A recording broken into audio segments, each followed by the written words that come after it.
Welcome to சித்தூஸ் clip Tamil. இன்றைக்கி வந்து தேன்குழல் முறுக்கு செய்வது எப்படி. முறுக்கில் நிறைய டைப் ஆஃப் முறுக்கு இருக்குது, அண்டு வெரைட்டி நிறையா இருக்குது. அதனால் இந்த தேன்குழல் முறுக்கு பார்த்திங்கன்னா ரொம்ப சுவையாக இருக்கும், மொறுன்னு இருக்கும். சாப்பிட்றதுக்கு அவ்வளோ ஒரு சாஃப்டாக வேறு இருக்கும். சாப்பிட்றதுக்கு நல்லா ருசியாக இருக்கும். எப்படின்னு பார்த்திங்கன்னா அதனோட செய்முறை தான் அதுக்கு காரணம். இப்போ இந்த தேன்குழல் முறுக்கு செய்கிறதுக்கு பச்சரிசி 1 கிலோ எடுத்துருக்கேன். நல்லா கழுவிட்டு 2-3 தடவை கழுவிட்டு நல்லா இந்த மாதிரி காய வச்சுருங்க. ஒரு 4-5 மணி நேரம் காயட்டும். நான் எடுத்துருக்கிறது ரேஷன் பச்சரிசி தான் எடுத்துருக்கேன். எந்த பச்சரிசி வேணுனாலும் எடுத்துக்கலாம். பச்சரிசியில் பண்ணால் இன்னும் நல்லா இருக்கும், முறுக்கு நல்லா சுவையாகவும் இருக்கும். இப்போ இந்த அரிசி அப்படியே காஞ்சிட்ருக்கட்டும். அதுக்குள்ளே இதுக்கு அளவான உளுந்து எடுத்துக்கலாம். உளுந்து வந்து 1/4 படி எடுத்திருக்கேன். 1/4 படினா 1/4 கிலோ உளுந்து. 1 கிலோவுக்கு 1/4 கிலோ உளுந்து எடுத்திருக்கேன். அதை நல்லா தீயாமல், ஒரு கருப்பு உளுந்து கூட வரக்கூடாது, அந்த அளவுக்கு பதமாக வறுத்துக்கணும். அந்த உளுந்து வாசனை வந்தோடனே எடுத்துடணும்.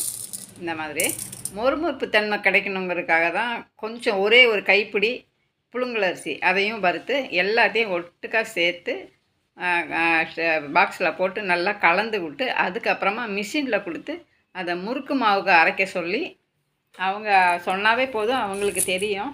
அந்த நல்லா நைஸாக அரைச்சி கொடுப்பாங்க. பாருங்கள், இந்த மாதிரி நல்லா நைஸாக அரைச்சி கொடுத்துருக்காங்க. நான் வந்து என்னோடய மாவு 1/2 கிலோ மாவு எடுத்திருக்கேன். இந்த மாவில் வந்து கொஞ்சமாக ஒரு 1/2 டீஸ்பூன் வந்து எள், ஒரு 1/2 டீஸ்பூன் ஓமம். நல்லா ஓமத்தை கையில் நல்லா க்ரஷ் பண்ணி அப்புறமா போடுங்க. உப்பு அப்படியே போடாமல் தண்ணி ஊற்றி கரைச்சி இந்த மாதிரி உப்பு தண்ணியாக ஊற்றி ஊற்றுங்க. அப்போ தான் வந்து நம்ம கையில் கலக்கும்போது உப்பு தண்ணி எல்லா இடத்துலையும் பரவும், ஈஸியாக இருக்கும் கலக்கிறதுக்கு. மாவு பிசைய ஆரம்பிக்கும் போதே அந்த நம்ம முறுக்கு போடுற எண்ணெயை சுட வச்சுருங்க. அப்போ தான் வந்து நம்ம இதில் கொஞ்சம் சுடு எண்ணெய் ஊற்றுறதுக்கு வசதியாக இருக்குது. இப்போ ஒரு கரண்டி நான் நல்லா கொதித்த எண்ணெயை அதில் ஒரு கரண்டி ஊற்றுறேன். இப்போ அந்த சூடு ஆறுறதுக்குள்ளேயுமே எல்லா மாவையும், சைடில் இருக்கிற மாவையெல்லாம் கவனமாக கையில் எல்லாம் முன்னாடி எடுத்து விட்டு அதை அப்படியே பிசைஞ்சிடலாம்.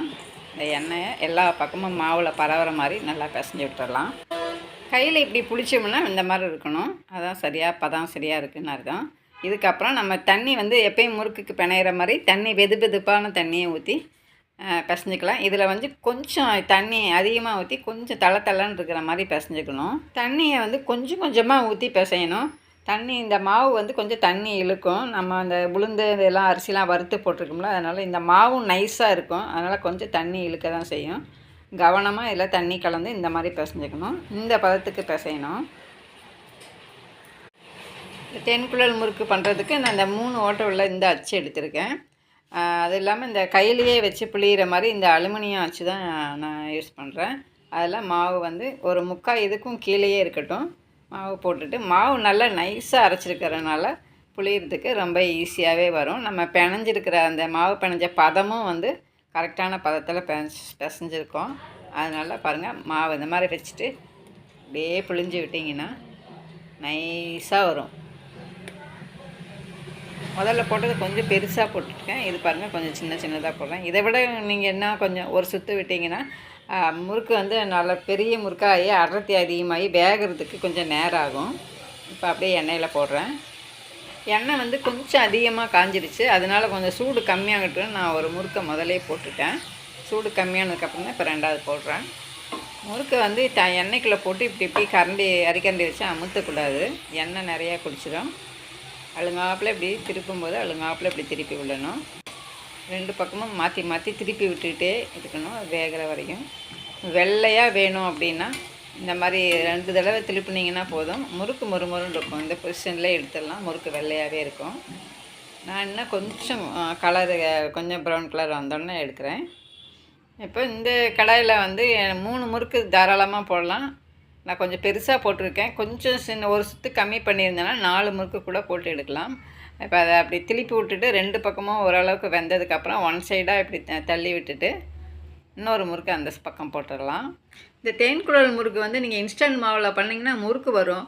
ஆனால் இந்த மாதிரி நம்ம அரிசி ப்ராசஸ் பண்ணி அது உளுந்து வறுத்து அந்த மாதிரிலாம் மாவை அரைச்சி நல்லா நைஸாக அரைச்சி இந்த மாதிரி போட்டோம்னா இந்த ஒரு சாஃப்ட்னஸ்ஸு, ஒரு முறுமுறுப்பு இதெல்லாமே அதில் கிடைக்காது. ஒரு டேஸ்ட்டும் கிடைக்காது. இந்த முறுக்கு நான் உடச்சி காட்டுறேன் பாருங்கள். அப்படியே உள்ளே எல்லாம் நல்லா ஓட்டையாக இருக்கிறது தெரியும். முறுக்கு வெள்ளையாக வேணும்னா இந்த பதத்திலே எடுத்துக்கலாம். இந்த முறுக்கு பாருங்கள், கொஞ்சம் செவக்க விட்டு எடுத்துருக்கேன். பாதி முறுக்கு வந்து நல்லா ஒயிட் முறுக்காகவும் பாதி முறுக்கு கொஞ்சம் செவக்க விட்டும் அப்படியே எடுத்து வச்சுருக்கேன்.